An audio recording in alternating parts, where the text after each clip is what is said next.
One of the most common questions we get asked is, how can I make my tips last longer and prevent round out?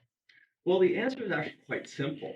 Really, what it comes down to is keeping the tip of the bit engaged into the recess of the screw.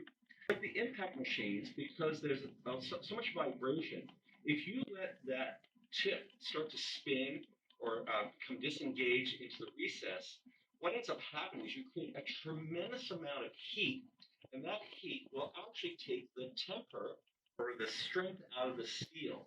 And so what you want to do is slow and steady in terms of driving your screw is better than fast and making the bit rotate inside the recess. That is what damages most tips and causes the round out.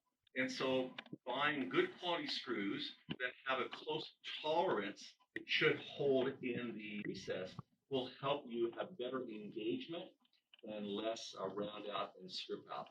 That's a tip from Trinex Tools.